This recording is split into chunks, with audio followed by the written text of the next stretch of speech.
Hello, I'm Jane Ryan and I'm here today to introduce an intergenerational project that we hope will involve grandparents, parents, children, grandchildren, everybody in the family in a knitting and a crochet project. The idea is that everybody's going to knit a square, a very plain square or a colourful square if you can manage it, and they'll be put together to produce a big long blanket that represents South Lanarkshire coming out of the lockdown year. So I hope you enjoy it. I'm going to give you a few basic instructions and I think you'll find it very easy. So I'm going to introduce first the materials that you're going to need. Knitting needles, you work with 2 hands, 2 pins. Crochet, you only need 1 crochet tool. Crochet tool has a little hook at the end of it. Knitting needles don't. They do have a number on them, as does the crochet tool, that tells you what number is appropriate for what yarn. For this project and for starting, we're going to use number 5s.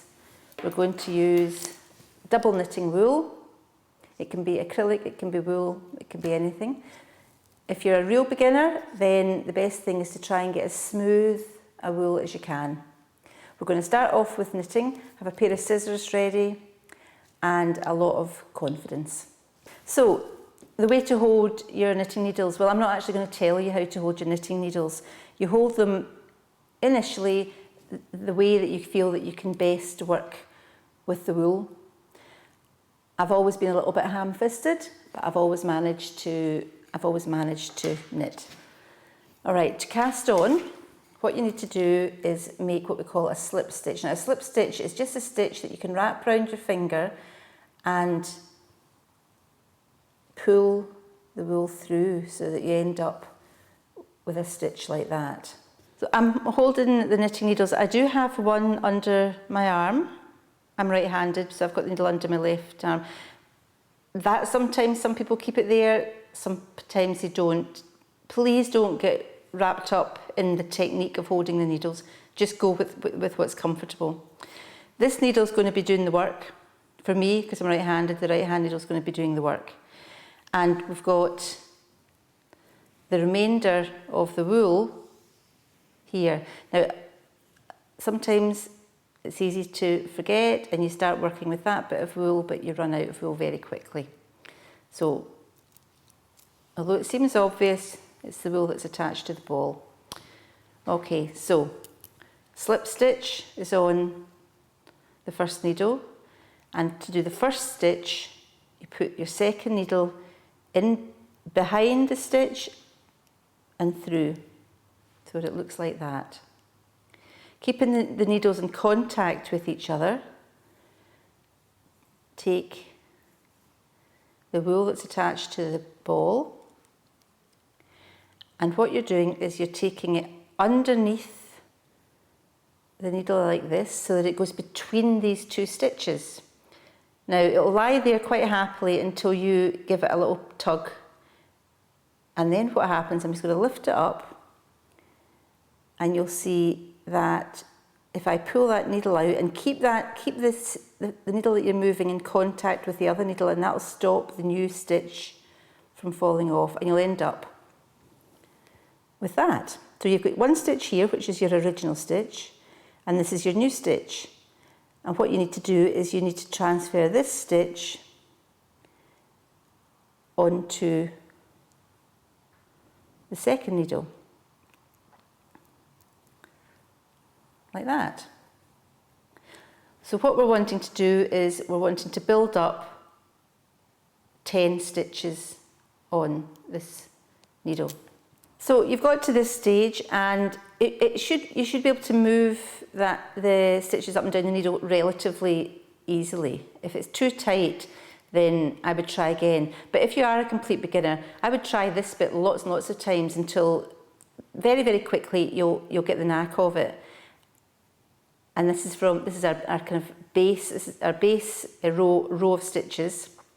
And now we're just going to start knitting. Now the exact process that you've done to create the cast on row is what we do to get the next knit row, except this time we're not going through between the stitches, we're going back to what we did with the first stitch at cast on, and we're going to go through here. Now what I'll do is I'm going to exaggerate this stitch. So you're going to be going through here, and that's what it looks like from all angles. Okay, so you're going to go through the stitch. Give yourself plenty of space. I usually make it kind of equal here, equal space from the end of the needle. And take your wool again, wrap it round. You should see what's happening here. When you pull that back, the free needle is catching that loop. And instead of us putting it back on the needle the way we did when we were casting on, what we do is take a great leap of faith and let that stitch drop. So now you should have 2, 4, 6, 8, 9 stitches on this needle and 1 stitch on here. And you keep repeating. So through, round, you can see, click into the side, pull that through. Now I've got 2 stitches there, and we need to get rid of that one, so we just let it gently come off the end of the needle. Again, I use this finger here to make sure that the other stitches don't fall off at the same time. So let's go through,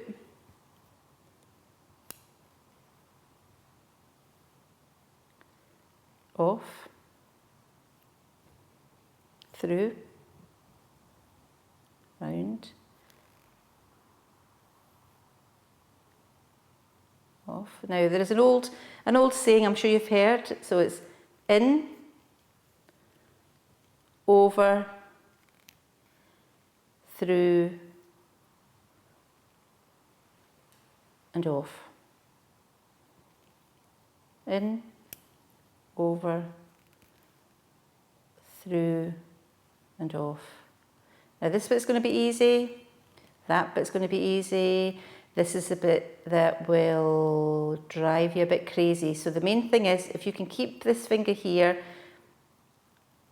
and just keep the point of the free one in contact, then that stitch hasn't got anywhere else to go, it's trapped. In, over, through, and off.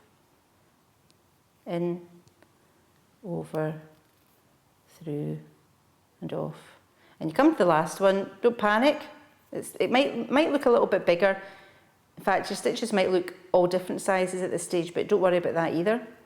In, over, through, and off. So now we have some knitting here, except it's longer. Okay, and then what we're going to do is now you're going to knit another 10 rows.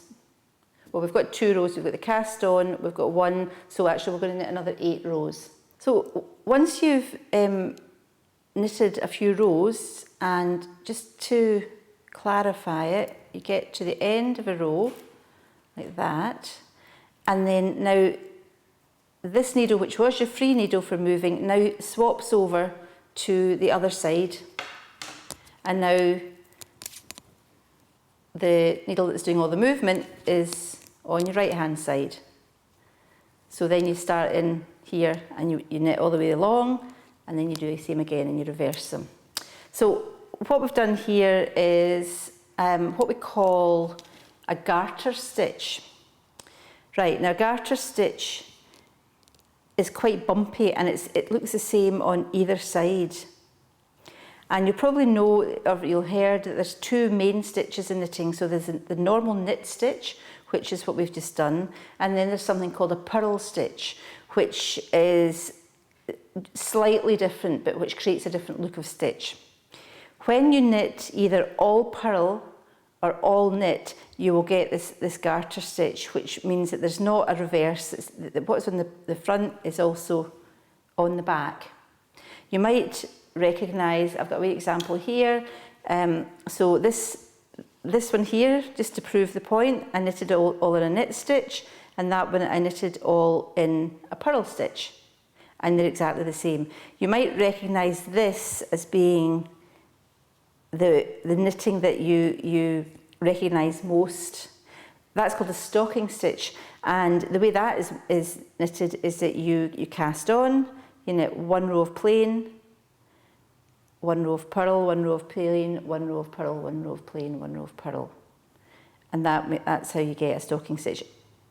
But for the project, we're interested only on absolutely plain knitting stitches. So again, when we want to cast off and we want to get a finished edge once we've finished knitting, then we do exactly the same process again in terms of in, over, through and off, so that we have got 1 stitch on here and 9 stitches here. We do the same again for the second stitch, in, over, through and off. And then what to do is either with your finger, or if you wanted to do it with a needle, you catch the first stitch that you did, keep a hold on the second one with a finger and lift it over it. Okay, even at this stage you should be able to see that there's a little stitch here now missing that's been finished off. So we'll try again. So we've now got 1 stitch on this side. Go in and knit a stitch as you would normally. Means we've got 2 stitches here, and you're literally, however you do it, lifting the first stitch, keeping hold of the second one and pulling the first stitch over it and off the end. And now you can see definitely a much better edge. All right, so in, over, through and off. Again, just put your finger on these, that'll stop these going anywhere. Lift that over. And I'll just do the rest relatively quickly. In, over, through and out. Lift over. And over. And you can see what's happening. You can see that we've got a finished edge. And it's nice and relaxed. It's not too tight. Again, if you get too intense about it, and it's really easy to do when you first start knitting because you're trying to remember a whole lot of things, then don't worry about it. Remember, if you are practicing, don't cast on 20 stitches, cast on 10, cast on 5, and then you'll find that you don't get too frustrated if you have to take it back and try again. So for the last one, it's exactly the same. You've got a stitch here and a stitch here. You knit this one as usual, pull it over, take the first one over, and now if I pulled that, you would see what happened. It's still attached to the wool. So what we're doing is I'll just take this back. So it's a normal size stitch. Then take a pair of scissors and cut the wool. Now don't cut too close to the stitch because you're going to need this probably for sewing in ends, but also what you do to finish this off is take the end and put it through that stitch and tighten it. And there you have a piece of knitting. So we finished this little knitting sample here. We know that there was 10 stitches in it. So if we measure it and we find out, okay, let's say it's 5 centimetres. It's 5 centimetres wide. And if the project, for instance, needed you to knit something that was 10 centimetres wide, Then if this takes 10 stitches for 5 centimetres, then 20 stitches is going to get us to 10 centimetres. So then you just know that you cast on 10 centimetres, and that'll give you the width that you need. The same goes for the height as well. So what you would do is you would find out how many rows you knitted in 5 centimetres. So that would be 1, 2, 3, 4, 5, 6, 7. And then we would double it, and that would be 4, so you'd be doing 14 rows high. So it's a good idea to do, this is what we call a tension sample. And that just finds out what tension you knit at, as opposed to your son or daughter or your granny or your grandpa. We're all going to knit differently. So this is a good way to work it out. So a little word of warning about the last stitch on the cast off. So what we know is that when you've got your last stitch, then you can make it quite big, and then you can take the end of your wool through like that. Pull that and it'll be secure. If you don't do that, this is what happens. And then we can rattle the whole thing right down to the end. So if you don't secure a stitch, then wool will just rattle down all the way to the end, which is good news to a degree, because if you do make an error, then what you can do is just take it all back again and wrap it back up into a ball and start again.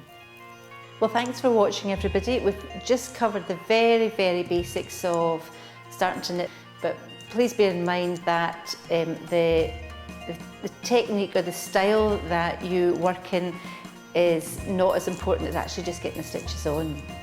Very soon you'll be producing lots of squares, and then hopefully you'll be able to get involved in the project where we're going to make a big blanket that's going to celebrate South Lanarkshire's coming out of lockdown. So thanks very much for watching.